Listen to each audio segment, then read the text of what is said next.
Oke,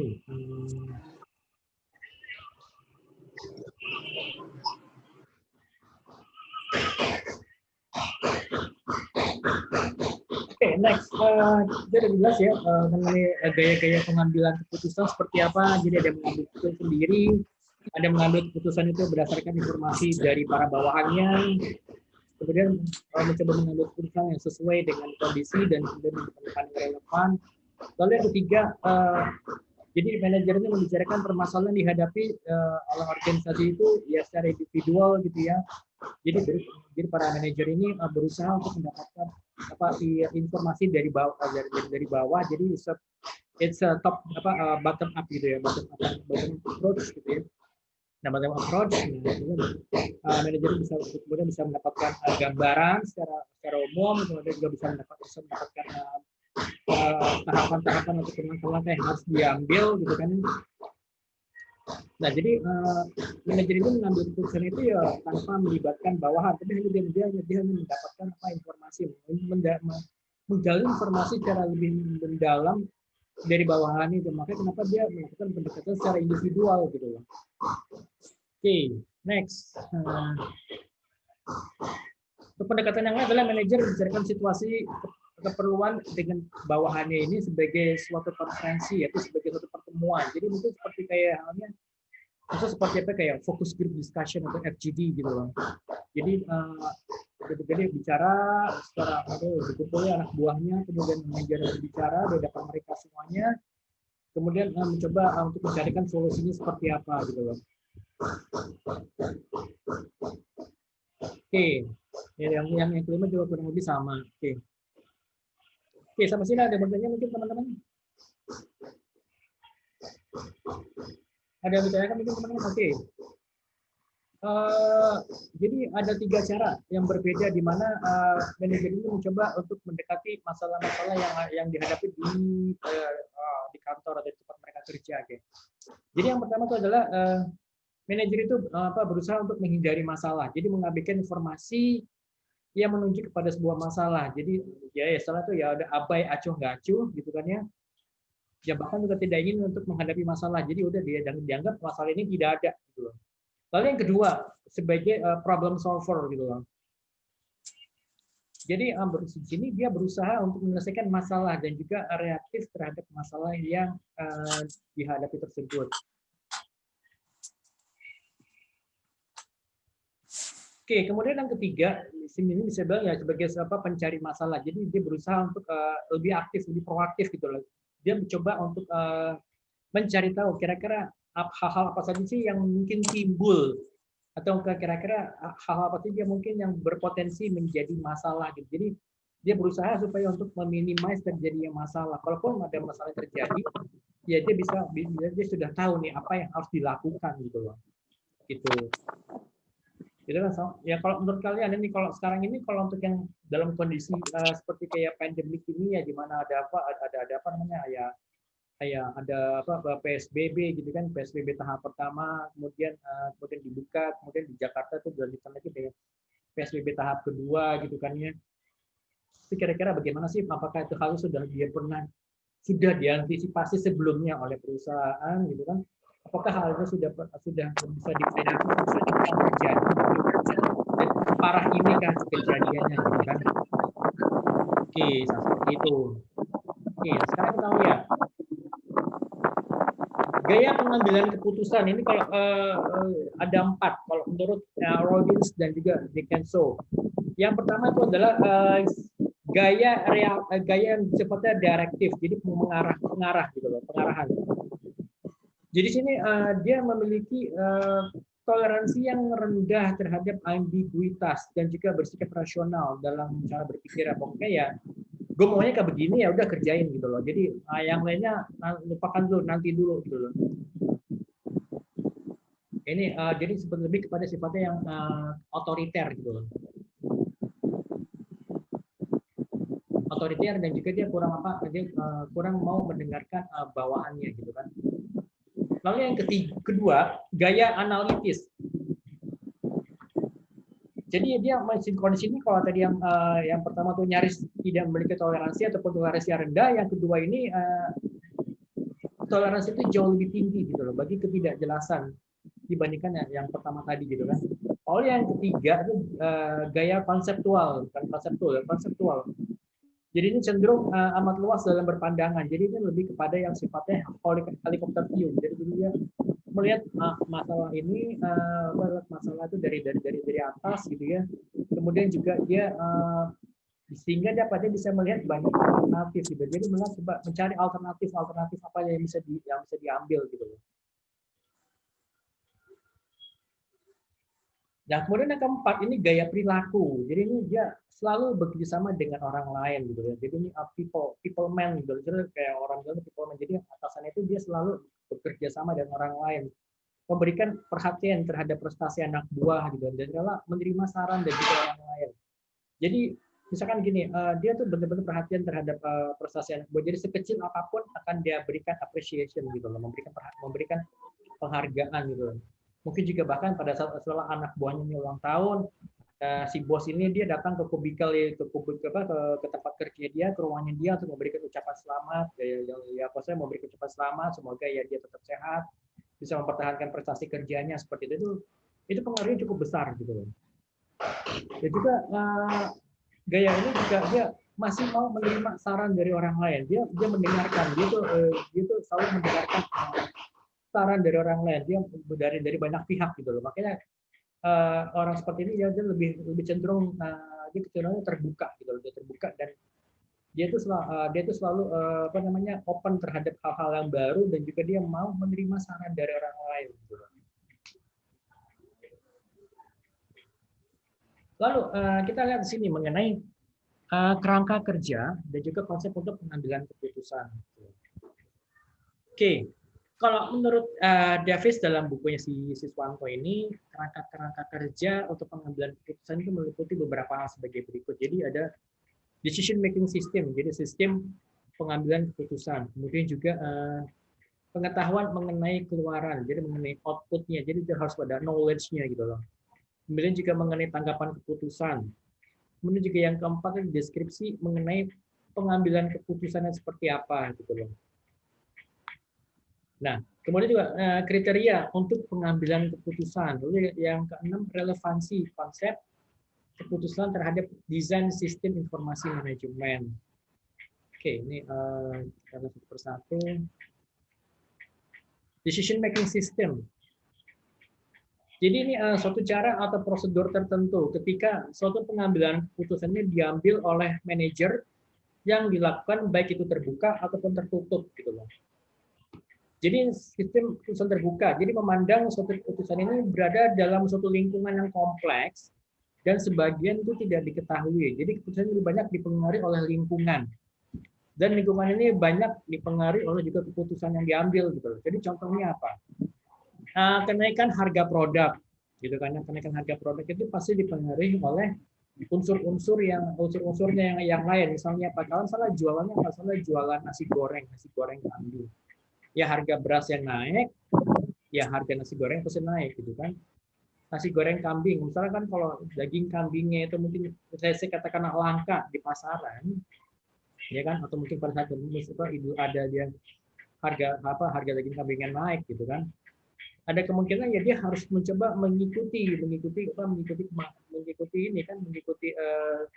kosnya ini. Kalau misalnya naiknya, kalau harga daging kambingnya naik ya berarti ya dia juga mau nggak mau ya harus bisa mengikuti. Atau kalau misalnya dia mengambil risiko gitu kan, ya udah nggak masalah, harganya tetap, berarti ini kan marginnya semakin kecil, keuntungan semakin kecil. Mungkin dia bisa memprediksi, oke, kemungkinan besar nih produk harga daging kambing itu mungkin naik itu mungkin selama sebulan atau 2 bulan gitu. Jadi itu masih bisa bertahan di situ gitu loh.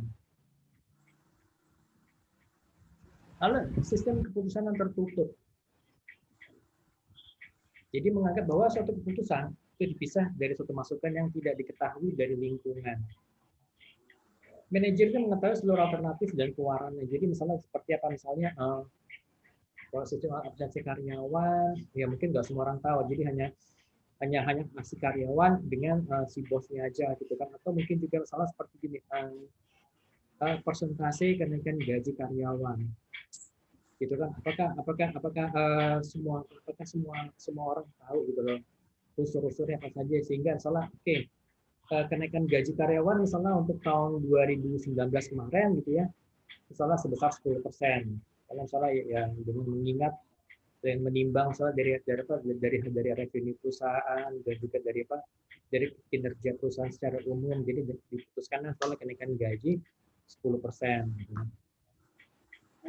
Mungkin juga dilihat dari UMR gitu kan, ya kan. Jadi kan karena supaya nanti pada untuk posisi-posisi yang tertentu, jadi dia tidak merasa terjepit gitu loh. Jadi karena yang di bawahnya naik, sedangkan ini kenaikannya ini yang di bawahnya naiknya cukup tinggi, misalnya buruh-buruhnya itu yang di pabrik, yang di plant, di factory itu dia naik tinggi, tapi mungkin yang staff-staff yang di kantornya ini, di kantor pusatnya ini kenaikannya itu nggak banyak, jadi akhirnya apa bisa melewati gajinya gitu loh.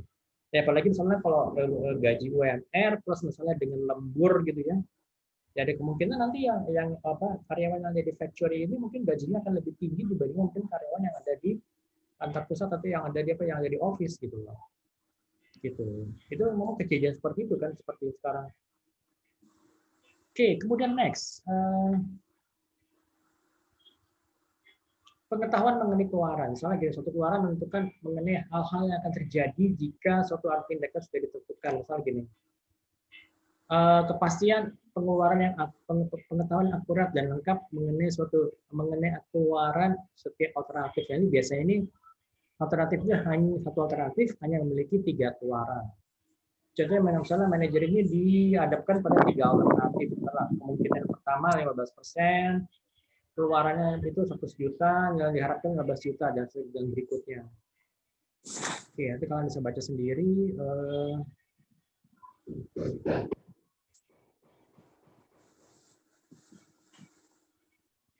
Oke, next.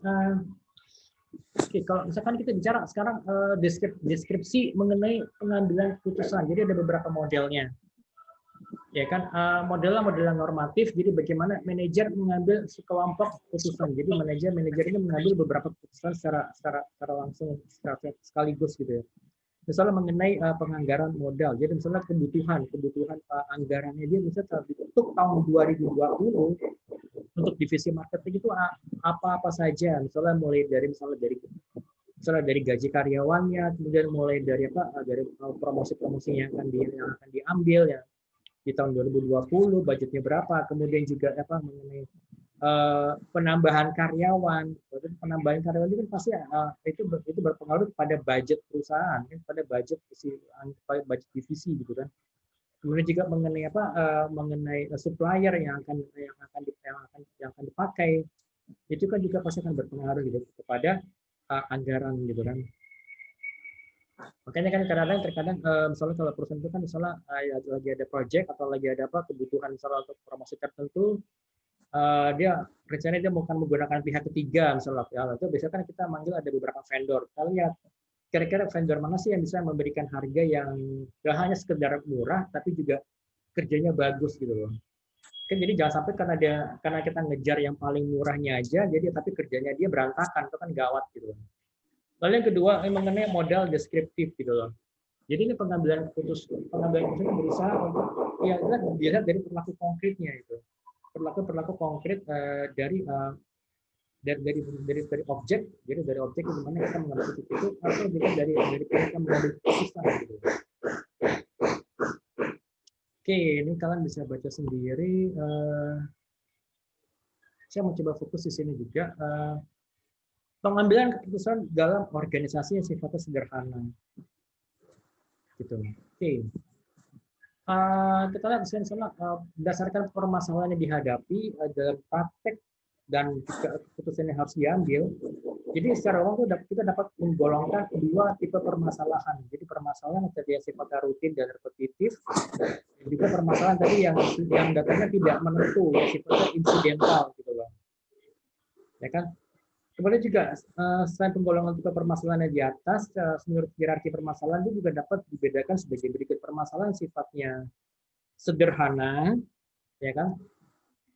Ya sifatnya lingkupnya cuma mungkin di bagian yang lingkup cuma di divisi tertentu gitu ya, di divisi tertentu itu kan sederhana ya. Mungkin level supervisor bisa masih bisa menyelesaikan masalah. Kemudian permasalahan yang sifatnya sedang, jadi ya udah agak-agak sedikit banyak berpengaruh pada perusahaan, gitu ya, mungkin itu udah dari level manajemen. Nah, kemudian permasalahan sifatnya sangat kompleks seperti yang dihadapi saat ini, di mana kita menghadapi COVID-19 pandemic gitu kan. Bagaimana gimana daya beli masyarakat turun, kemudian juga revenue perusahaan itu drop, karena ya konsumen yang tadinya biasanya beli sekarang ya belinya cuma sedikit, kalau dan juga misalkan kalaupun beli banyak tuh jarang-jarang banget gitu. Yang bisa kita punya perusahaan punya konsumen reguler yang datang untuk membeli, sekarang konsumen reguler sudah nyaris nggak pernah datang lagi, ataupun juga datang jumlah produk atau jumlah produk yang dibeli itu nggak banyak gitu loh. Lalu apa yang harus dihadapi oleh perusahaan kalau begitu gitu? Solusinya apa gitu kan? Nah, itu yang perlu dipikirkan ya. Jadi ini sifatnya kompleks. Jadi ini makanya kalau pasti sifatnya unstructured, dan juga mungkin datangnya tiba-tiba, dan juga tiba-tiba datangnya tiba-tiba, sifatnya unstructured, dan juga yang itu tadi pasti akan berpengaruh secara signifikan kepada keberlanjutan usaha bisnisnya perusahaan begitu. Ya kan, misalkan seperti kayak misalkan gini, kalau airlines, kalau salah perusahaan airlines untuk penerbangan itu ya, karena sekarang ini pemerintah memutuskan bahwa misalnya lockdown atau PSBB, jadi orang bepergian itu juga dibatasi, jadi dilarang. Ini kan pasti akan berpengaruh kepada revenue airlines. Nah, karena airlines yang nggak jalan gitu kan, so kira-kira bisnis apa saja yang berpengaruh ya, yang bisnis apa saja yang terpengaruh gitu kan? Ya, yang terkait dengan airlines pasti adalah catering. Kalau catering kalau misalkan kalian naik pesawat, misalnya naik pesawat Garuda atau naik pesawat Batik, itu kan pasti akan dikasih catering makan gitu. Misalnya mungkin kalau perjalanan itu cukup jauh, middle range seperti dari Jakarta ke Makassar atau dari Jakarta misalnya ke Batam, itu kan perjalanannya cukup jauh. Misalnya berangkat pagi, pasti kalian biasa dikasih breakfast. Nah, karena pesawat udah nggak jalan lagi, ya pasti perusahaan cateringnya akan terpengaruh juga kan. Yang biasanya mungkin melayani rute Jakarta Singapura sehari ada 3 kali gitu kan. Ya kan? Ya ini sama sekali nggak jalan. Walaupun juga jalan tuh sangat dibatasi. Dibatasi apa? Dibatasi frekuensinya dan juga dibatasi penumpangnya gitu kan. Sehingga apa? Pastinya nanti perusahaan catering ini ya akan terpengaruh gitu kan. Catering ya, perusahaan catering perusahaan yang mensuplai ke catering yang mensuplai makanan untuk di pesawat ini pasti akan terpengaruh gitu loh. Nah, jadi apa yang harus dilakukan gitu oleh mereka supaya nanti ya kokinya tetap masih bisa kerja, supaya nanti chefnya masih bisa punya penghasilan, dia kemudian juga supaya orang-orang di kantor pusatnya juga masih tetap bisa digaji. So, apa yang harus dilakukan gitu loh, ya kan? Apakah mereka misalnya membuat menu hidangan yang memang dijual untuk umum, atau mungkin bahkan ada misalnya ada juga mungkin kalau misalkan gini, ini yang juga berlaku saat ini, misalnya kan katakan lagi misalnya kan kalau perusahaan catering ini karena dia pesanan itu sudah sangat kurang, sedangkan tenaga kerjanya itu banyak, dan perusahaan juga harus memikirin bagaimana bisa menggaji para karyawannya, bagaimana dia bisa membayar misalnya uang sewa di kantor, bagaimana dia bisa membayar semua operasional cost-nya, listrik gitu kan, pajak gitu kan. Jadi akan dilakukan ya, misalnya dia menjual produk-produk yang khusus misalnya untuk restoran, atau mungkin dia menjual misalnya makanan-makanan yang misalnya pada restoran itu dia menjual aja hanya sebagai tempatnya atau sebagai dia hanya menampung makanan saja, tetapi makanan ini dibuat di tempat lain gitu loh, gitu kan. Kebayang nggak, misalkan gini, kalau misalkan kalian pernah datang ke hotel, kalian misalnya pagi, misalkan pagi atau siang, misalnya disediakan makanan basah, misalnya risoles, lemper, atau misalkan donat gitu kan. Nah, apakah hotel itu membuat sendiri lempernya, membuat sendiri donatnya, membuat sendiri risolesnya, atau membuat sendiri tahu isi, tahu goreng gitu kan? Pasti kemungkinan besar enggak. Kenapa? Karena dia pasti akan supply dari tempat lain gitu loh. Mungkin dia supply dari catering yang lain, dia disuplai, jadi ada catering mensuplai semua apa produk-produk apa kue-kue basahnya itu, ya kan setiap hari, dan supaya supaya lebih fresh ya kan deliver setiap hari gitu loh. Dan ini kalau misalkan si hotelnya membuat sendiri itu kan pasti costnya akan gede gitu loh. Makanya dia membuka dia mensuplai dari pihak ketiga gitu loh. Ya kan?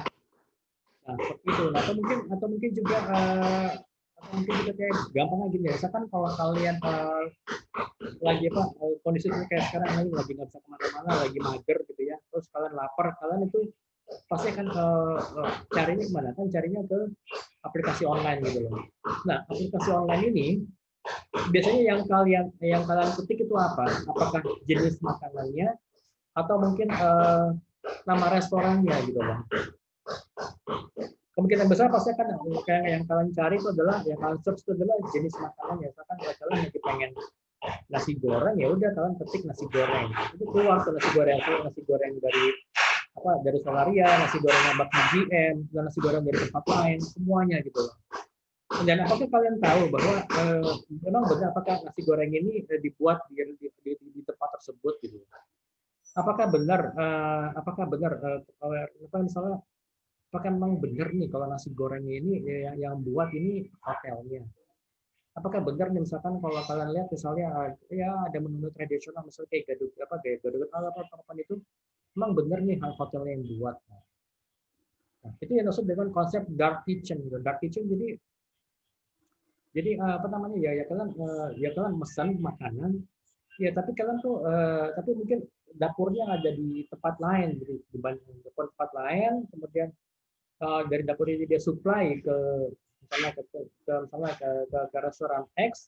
Nah, restoran X ini sama restoran ini itu dijual gitu loh dengan menggunakan brand restoran X gitu loh.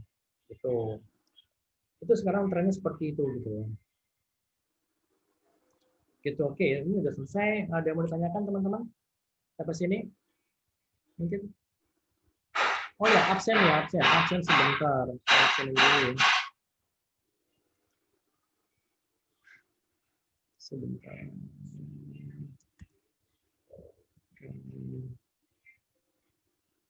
Oke, absen. Error ini.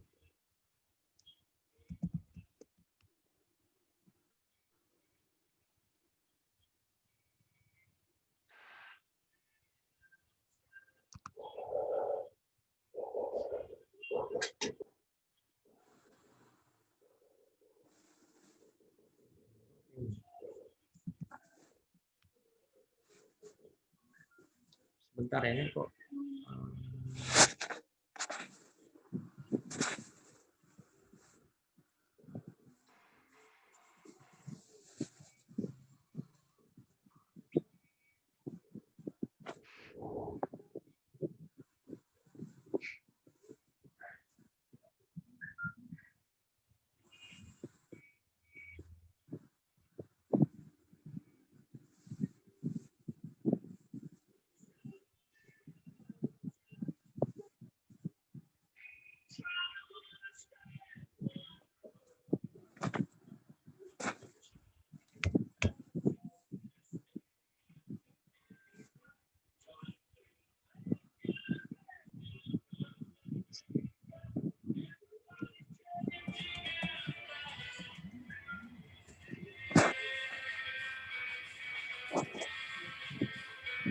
Coba sebentar lagi.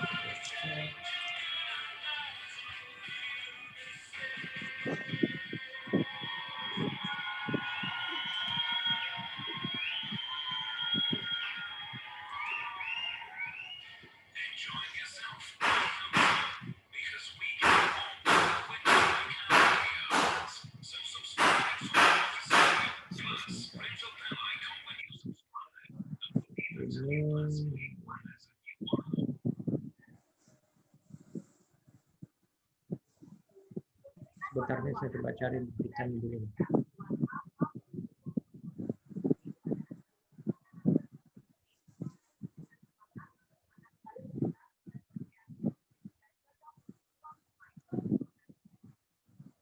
Ini kayaknya komposonan lagi error ya. Saya nggak tahu kenapa nih.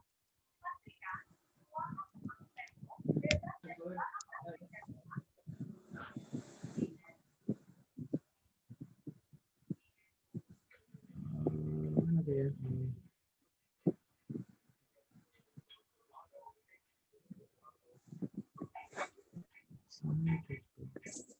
Error kan? Guys.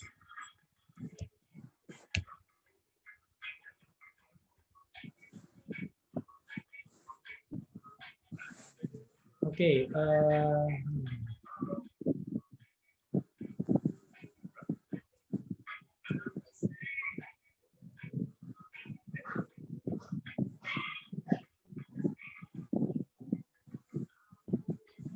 Mana tadi ya? Ada manajer.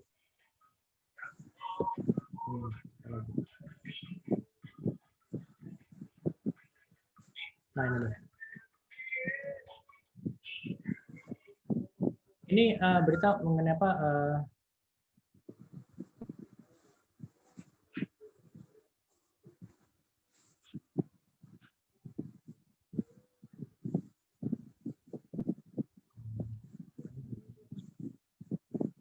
This is it. Nah, nih. Oke ya.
Oke, ini karena saya nggak tahu nih kampusnya online lagi error ya. Nanti saya coba absenin semuanya teman-teman. Don't worry, I'm not sure kenapa nih saya nggak tahu. Dia muter-muter terus di atas ini. Oke. Nanti saya kasih beberapa tugas. Jadi intinya seperti ini. Coba kalian bayangkan kalau misalkan kalian itu berada di posisi perusahaan, kalian sebagai pengambil keputusan, decision maker, di mana kalian itu harus bisa mencoba mencari solusi terhadap kondisi saat ini yang kondisi pandemik COVID-19, di mana ya daya beli masyarakat itu turun, kemudian juga orang-orang juga nggak bisa bepergian kemana-mana, kemudian juga karyawan harus bekerja di rumah, terus juga revenue perusahaan itu menurun drastis ya, menurun secara signifikan. Dan apa yang harus kalian lakukan? Misalnya kalian berada bekerja misalnya di perusahaan makanan gitu ya. Perusahaan makanan di mana kalian punya restoran, kalau misalnya juga punya punya gudang untuk menyimpan bahan-bahan baku, daging, sosis, semuanya gitu loh. Sayur-sayuran. So, apa yang harus kalian lakukan? Sedangkan ini stoknya numpuk di gudang gitu loh. Dan karena itu kan sebenarnya misalnya stoknya itu dibuat untuk prediksi selama dari misalkan membuat prediksinya itu adalah di akhir tahun 2019, dan kalian perlu membuat prediksi untuk misalnya untuk tahun 2020, dan ini stoknya ini sudah ada gitu loh. Stok ini udah mulai menumpuk di gudang. Sekarang kan pandemik itu kan mulai menyebar itu kan di awal awal Maret ya. Januari itu udah mulai kan ada berita di Wuhan, Februari udah mulai agak-agak ribut, udah mulai heboh.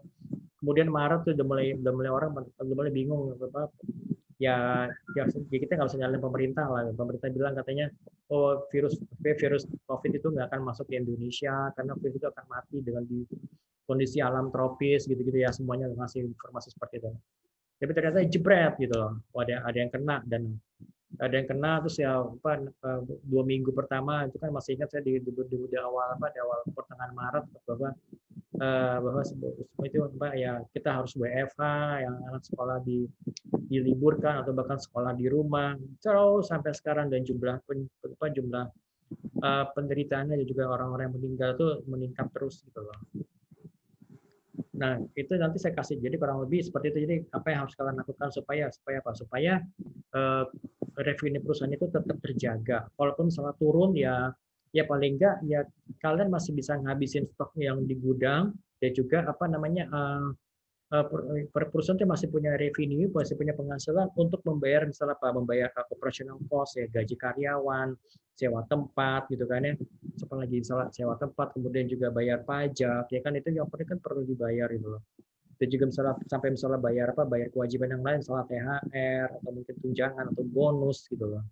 Seperti itu. Oke, nanti saya share itu semuanya di grup ya. Jadi nanti tolong kalian tetap ya keep up to date aja di grup ya. Nanti kalau misalkan ada yang ditanyakan silakan kalian bisa tanya saya Japri atau tanya saya lewat grup juga apa-apa gitu ya. Oke teman-teman semuanya, sampai ketemu lagi minggu depan. Terima kasih ya.